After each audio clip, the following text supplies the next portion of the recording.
Då hälsar jag er alla välkomna till det här, till vänskapsförbundet Sverige-Israel och det här webbinariet som ska handla om kriget i Gaza och Hamas med mera. Vår ambition är att framöver ganska ofta kunna erbjuda den här typen av föreläsningar med kvalificerade föreläsare både i Israel och i Sverige. Vi hade ju Anders Persson alldeles nyligen. Vi för diskussioner med den legendariska Benny Morris för tillfället om ett kommande. Så vi får se vad det blir. Ni kan följa oss på Facebook och ni kan följa oss på vår hemsida vsi.nu, så får ni all information om det här. Och där kan ni också bli medlemmar om ni vill. Vi har ju väldigt stor inströmning av nya medlemmar just nu, men på vsi.nu finns all information. And now we change to English. Jag ska också säga att det här spelas in så ni vet det och kommer att finnas tillgängligt i efterhand. And now we change to English. And I welcome our host for this seminar, Bengt Ove Andersson, who also is the chairman of one of our local associations today. Bengt Ove, the floor, or the microphone, maybe I should say, is yours. Thank you. Just a few words in Swedish to begin with. Det går alltså inte att räcka upp handen och ställa frågor som man brukar göra vid Zoom-möten, utan ni kan skriva in frågor på chatten, och det går att skriva frågor på svenska. Och sen efter själva seminariet så tar vi utvalda frågor. Tack. So, it's our great pleasure to have with us Mr. Bassem Eid this evening. And this is an arrangement by the Sweden-Israel Friendship Association. And you are a human rights activist. You're situated in East Jerusalem. And would you please tell us a bit about yourself for the audience? Yeah, thank you very much. Good evening from Jerusalem to everybody. And thanks for the invitation. I am Bassem Eid. I am a Palestinian who born in East Jerusalem and developed for 33 years in a refugee camp in the north of Jerusalem, which run by the UN Relief and Refugee Agency called UNRWA. I spent something like 28 years of my life defending the rights of the Palestinians, started protecting their rights from the Israelis, and after the Oslo Accord, I start protecting them, their rights from the Palestinian Authority during Arafat's period. So during my work in the human rights field, I start learning more and more and realizing more and more what is the Israeli-Palestinian conflict is about. And since, let's say, probably 10 years, I left the human rights organization and I start traveling around the world, explaining the Israeli-Palestinian conflict, but from a different perspective. And that's different perspective became so famous around the world. So I am invited so much to different countries to go and to explain what is the Israeli-Palestinian conflict is about. And here we are, unfortunately these days, we are talking about a very, very difficult situation. While the both sides is stuck in, Israelis as Palestinians.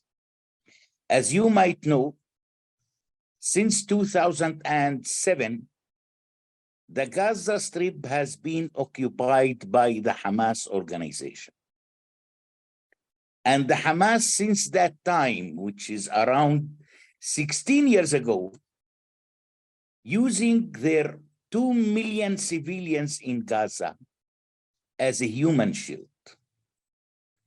How many rounds of wars has been happened since that time? until today. So many. How many people has been killed from the both sides since that time until today? So many.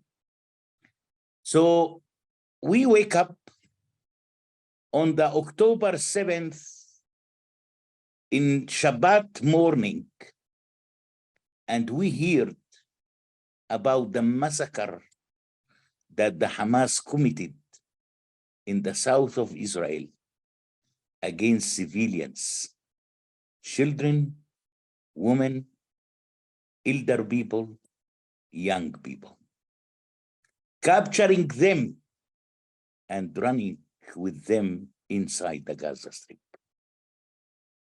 That was really should be considered as a genocide. So of course, when such kind things are happening in the south of Israel, Israel has the full right to react for such kind of a terrible action which has been committed from the Hamas. And when the Israelis are reacting, of course, that the civilians, innocent civilians in the Gaza Strip are the ones who are paying the price, because the Hamas leadership hiding themselves under the ground, under hospitals, under churches, and under mosques, hiding themselves, and their own people is the one who is paying the price right now. Friends, in the past 16 years, what really Hamas offered its own people in Gaza? Hamas only offered misery, poverty, and destruction. That's the only thing that the Hamas offered in the Gaza Strip. Gaza Strip, after the Israeli withdrawal in 2005, it used to be Singapore, but the Hamas turned Gaza into ISIS. And I can say even that ISIS probably more rational than the Hamas. Right now, a big war is taking place inside the Gaza Strip, and looks like that even the international community want to get rid from the Hamas, because Hamas is breeding right now. Hamas is not only exist in the Gaza Strip. Hamas also exists in Syria. Hamas also exists in Lebanon, and that's a major threat to the international community. And this is why the international community gave their own support to Israel to get rid from the Hamas and to erase Hamas from the map. So right now, while Israel has the full support from the international community to do so, Israel is not going to stop until the Hamas will be erased from the map. Now, on the other side, I am telling my Israeli friends, my Israeli politicians friends, please don't be blinded by your anger. You should have to know that there are innocent civilians in the Gaza Strip, and those civilians should have to be protected. Those civilians, we must have to provide them with everything in terms to keep them alive. And this is the crisis right now with the issue of the humanitarian aid to the Gaza Strip. As you might know, Gaza has one important passages which called Rafah passage, which is between Egypt and the Gaza Strip. And the humanitarian aid used to enter to Gaza only through the Rafah passage from the Egyptian side. Over than 25 planes almost landed in a city called Al Arish, which is 50 kilometers far from Rafah. A lot of trucks, around 170 trucks right now, ready and full with the humanitarian aid to enter to the Gaza Strip, but things are so complicated. Yesterday, only 20 trucks allowed to enter from the Egyptian side to the Gazan side. This morning, they talk about another 17 trucks to enter from Egypt to Gaza, but until now, no one truck is allowed to enter to the Gaza Strip. It is a real crisis for the innocent people in the Gaza Strip. I know that the Americans working very hard in terms to provide that humanitarian aid to the Gazan people. But there are some obstacles here and there, and I hope that such kind of humanitarian aid will be provided to the Gaza Strip as soon as possible. Now, what's making me angry is that the Hamas themselves calling to stop the war and to provide the humanitarian aid. But in the meantime, the Hamas is still shooting rockets towards Israel. If you are really care about your people, that you want to stop the war and you want to provide the humanitarian aid, the first step that you must have to take is to stop your fake rockets towards Israel. If you will do so, probably the international community will start listening to you.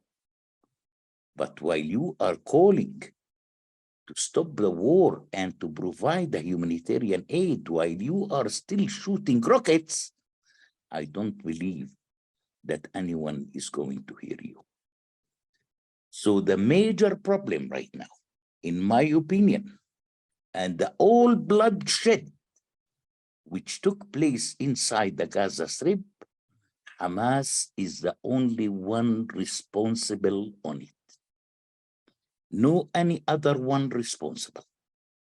And I think that this is the moment for the world to make accountability with this such terrorist, brutal, barbaric organization called the Hamas. Just today, I hear the statistics of how many missiles and rockets the Hamas shot towards Israel. It's around 7,000 rockets, which is 550 rockets of the 7,000 almost falling inside the Gaza Strip. I can imagine that the 550 rockets, while they falling inside the Gaza Strip, I can believe how many killed people will come out as a result of this action. And this is the argument today, that in the past week, who really shot the hospital? Who really shot the hospital? I think that the Israelis has the records of the satellites, and the Israelis can prove that the rocket which has been falling on the hospital, killed around 200 people in that time, came out from the Islamic Jihad. We know about a lot of missiles and rockets which is falling from Gaza to inside Gaza. And the people are paying the price for such kind of a fake rockets. Now, the Americans trying to do their best. I believe that the European trying to do their best, but looks like that the Hamas is less and less scared, and looks like that this is the correct time to get rid from those fanatic, extremist people who cause damage to their own people. Friends, I hope that this war will be set up very soon. I hope some quiet will come out, but in the meantime, I don't believe that there is any peace, a future peace between the Israelis and the Palestinians while the Hamas is still exists. I don't believe. And it is that the existing of the Hamas right now, it's not only the problem of the Israelis, it is also the problem of the Palestinians, and it is the problem of the region itself. Look to the Arab countries. No one wants to accept them, except Qatar, of course. And I don't know exactly what Qatar is seeking by hosting the leaders of the Hamas and by spending $30 million every month on the Hamas leadership in the Gaza Strip. What is the message that Qatar want to send to the world? I have no idea. What is the benefit of Qatar by supporting the Hamas? I have really no idea. And look to those two leaders who are sitting in Qatar, like Ismail Haniyeh and Khalid Mash'al. The main job of these two people in Qatar is to appear on the Al Jazeera TV every day and to incite more and more against Israel, to bring more and more violence, to bring more and more hatred towards the Israelis. And that's a real disaster.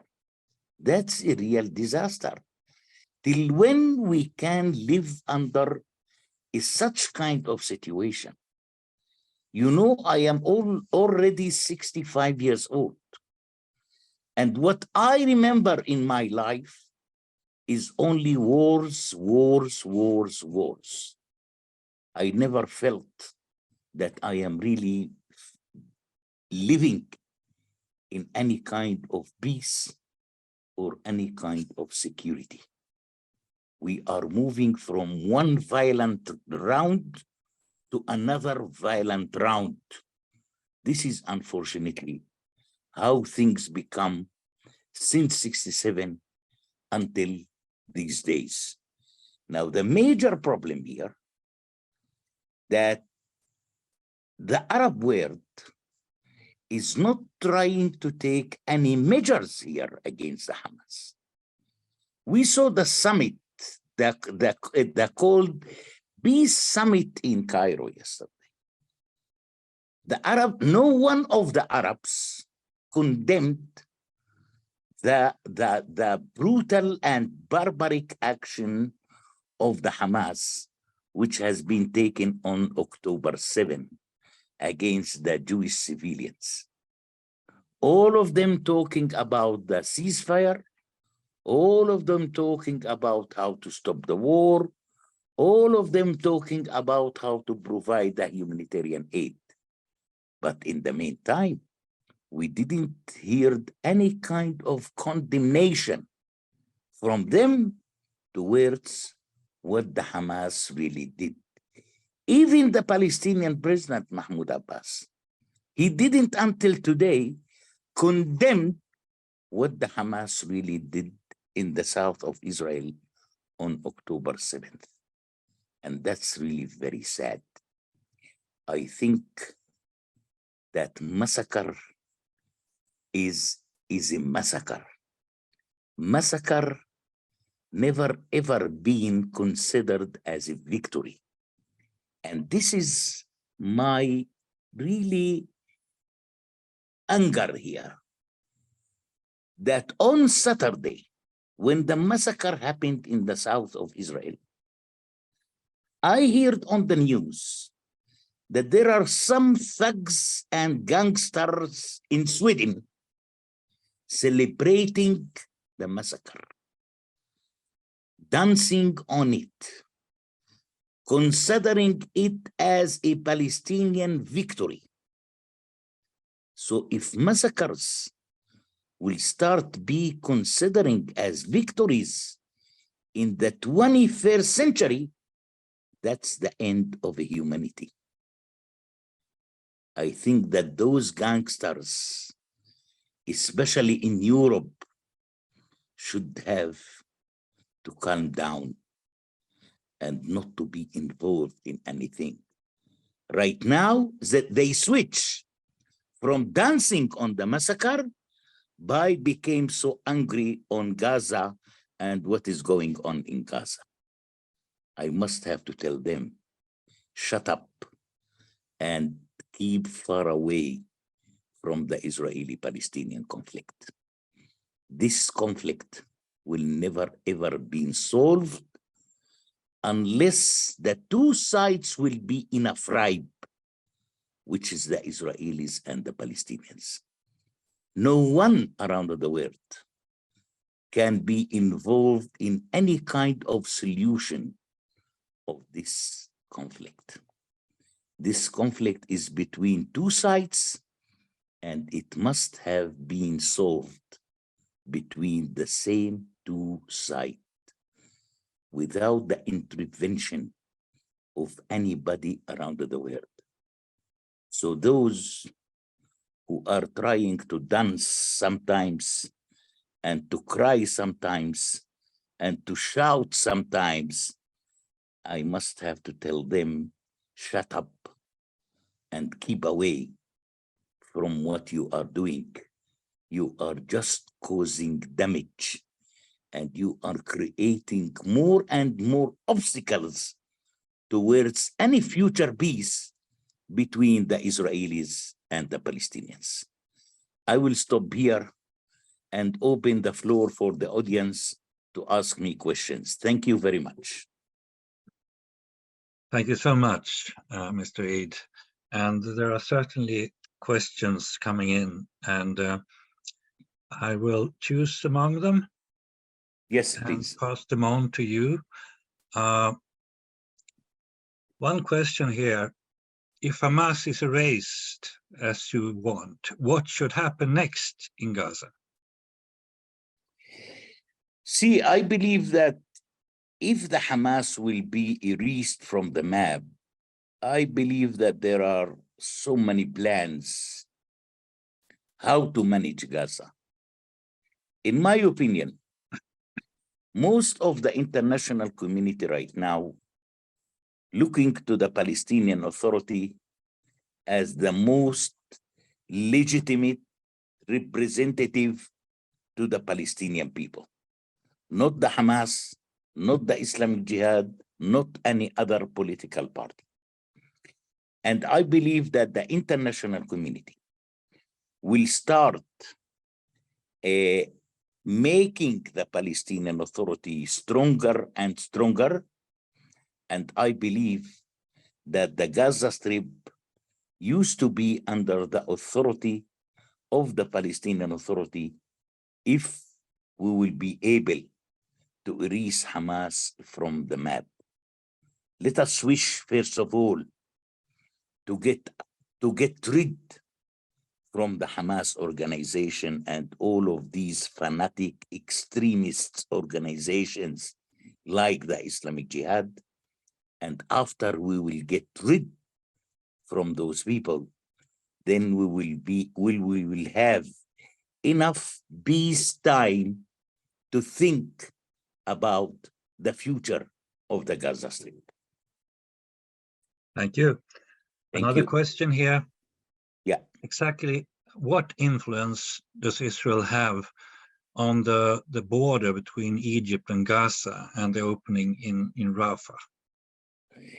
Yes, of course, that you know that there is a peace accord between Egypt and Israel since 1979.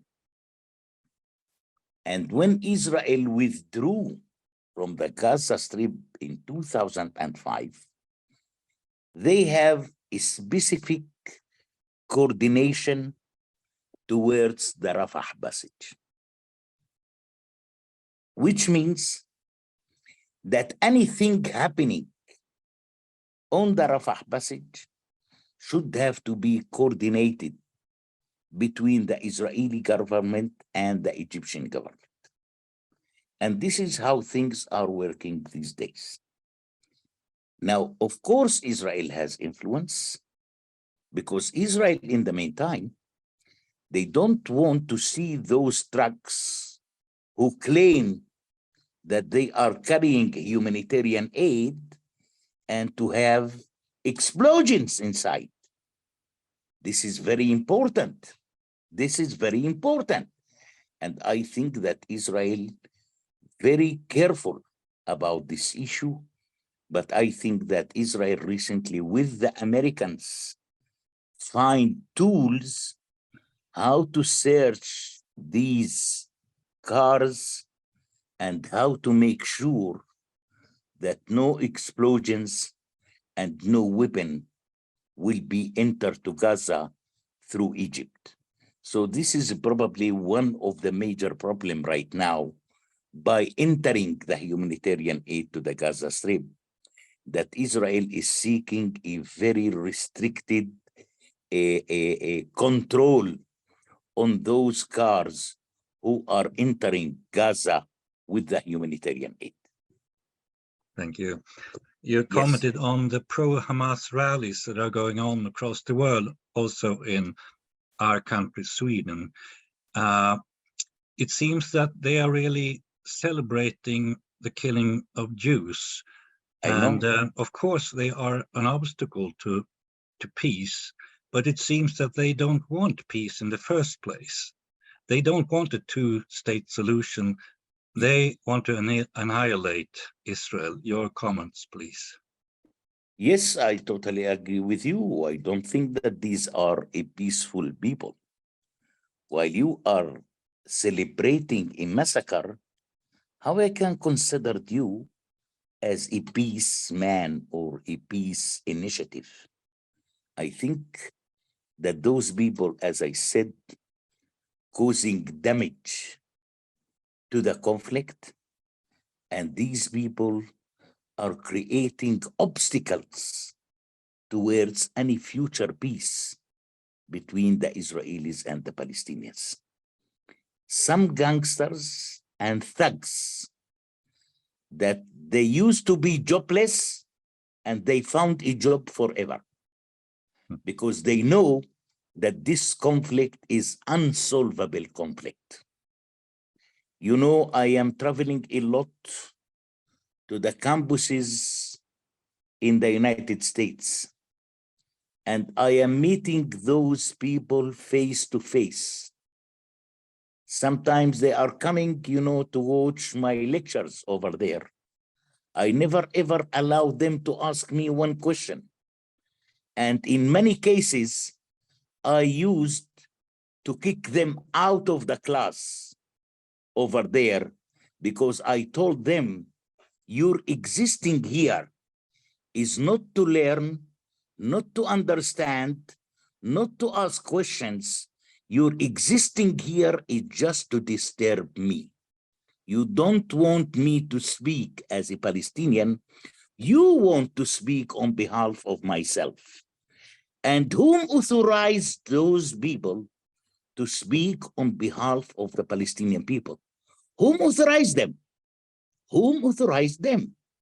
So I think that these people has their also political agenda.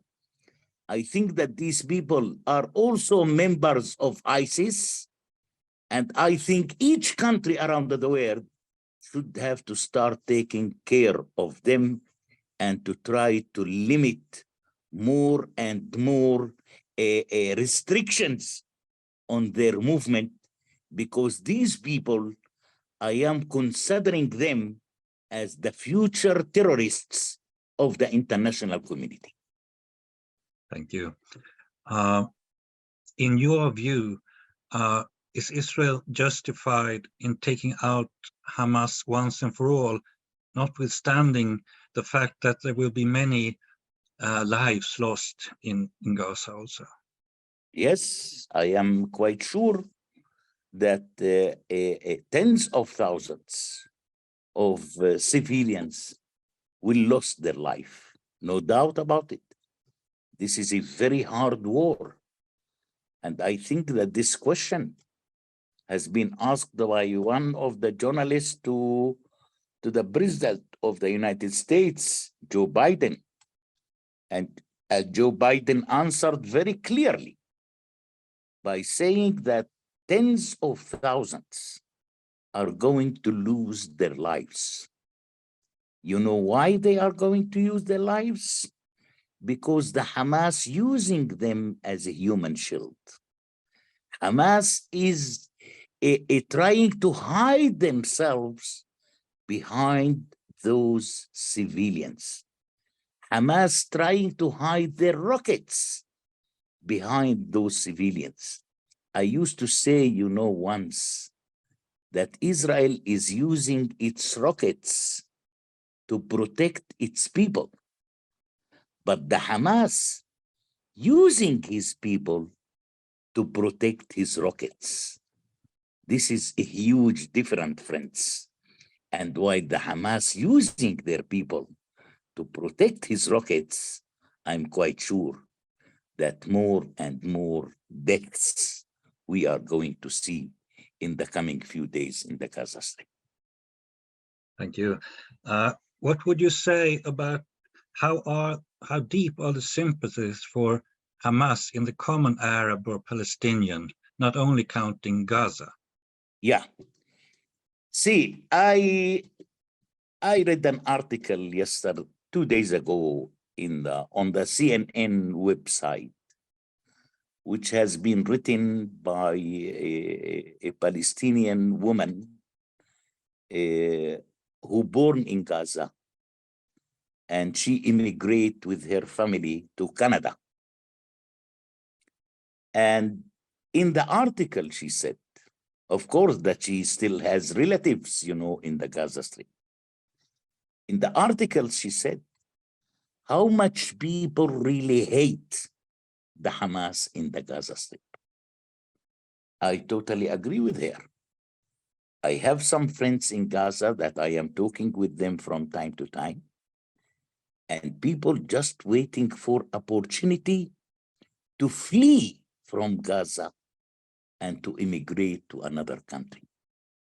People just waiting for opportunity. Gaza is a hell.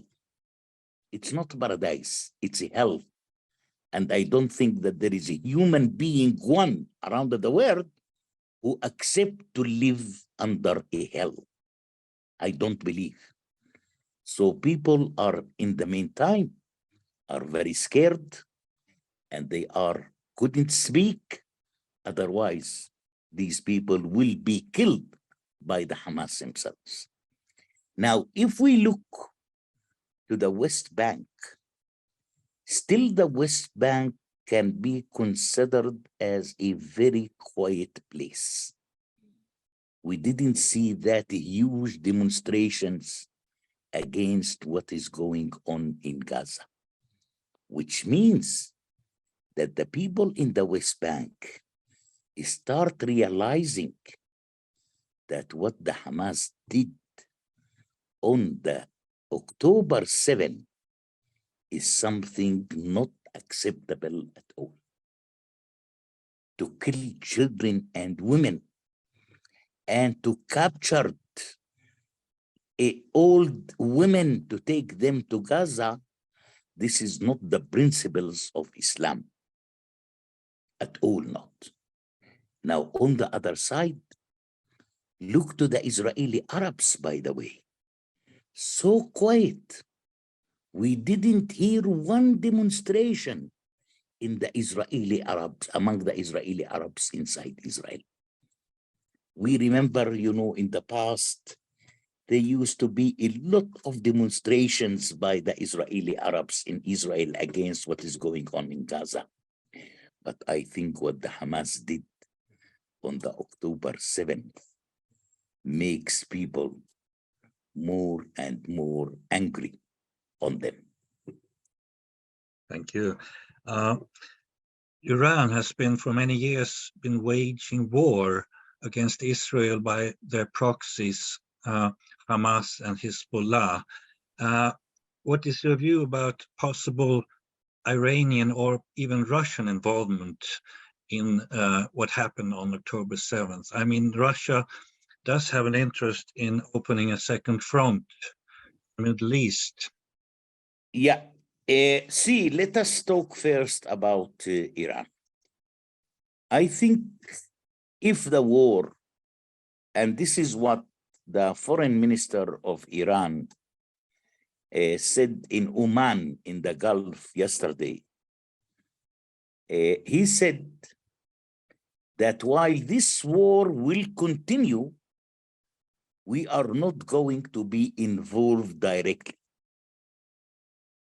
because the Iranians want to make sure that this war will continue in the Gaza Strip, because they are not care about the Palestinians. And in the meantime, Iran want to continue disturbing the internal Israeli security. So they are not going to be involved. According to the American administration, also the Americans don't believe that Iran is going to impose a direct war against Israel. Now, the issue is the northern front, which is Hezbollah.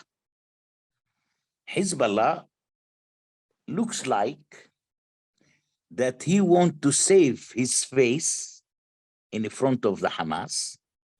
So from time to time, he's shooting 2 rockets, 3 rockets, 4 rockets, 5 rockets, just to show his sympathy towards the Hamas and towards the war against the Hamas in the Gaza Strip. Now, I don't believe that the Hezbollah will be involved directly with that war. So many pressure, mainly from Europe, on the Lebanese government right now, that if Hezbollah will pull Lebanon to another war with Israel, probably Lebanon will wake up on the stone era,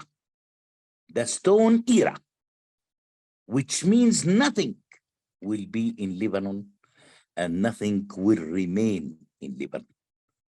So looks like that the Hezbollah is between 2 different pressures here, 2 different pressures, the international community and the Lebanese government.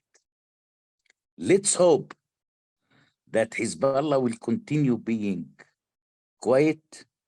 Let's hope that Iran will continue being quiet, and let's hope that Israel will erase Hamas as soon as possible.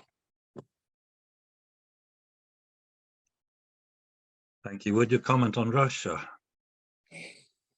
Yeah, you know, Russia, it's like Russia. We have a so crazy leader over there. Look what he is doing in the past 2 years in Ukraine. And sometimes he wants to interfere to achieve a kind of a ceasefire between Israel and the Hamas. And I am saying, why to achieve a ceasefire between Israel and the Hamas? Why not to achieve ceasefire between yourself and the Ukrainians? That's much easier and that's much better for you to do. While you are imposing a war on innocent people in the region, don't try on the other side to help others. Try to help yourself and try to help the victims of the Ukrainian people who are paying a very high price for such radical, crazy leader called Putin. Thank you. There is a question here. In your view, did the internal crisis in Israel in any way trigger the Hamas attack? Was it seen as a sign of weakness and an opportune time to attack? Probably that was the vision of the Hamas in that time. But I don't think that the internal crisis of any society making the society weaken. Of course not. Look what's happened here. The whole Israeli nation like one person right now. Look, no demonstrations. Those who used to hold the flags and the signs against Bibi Netanyahu, they are holding weapon right now and fighting on the border of Gaza. That's showing the strengthening of the society. How the society in a moment became so united.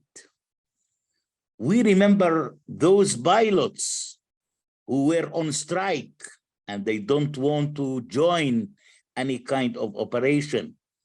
When they called them on Saturday morning to come immediately without hesitating, these people came to their camps and each one jumped on his plane and he went to fight.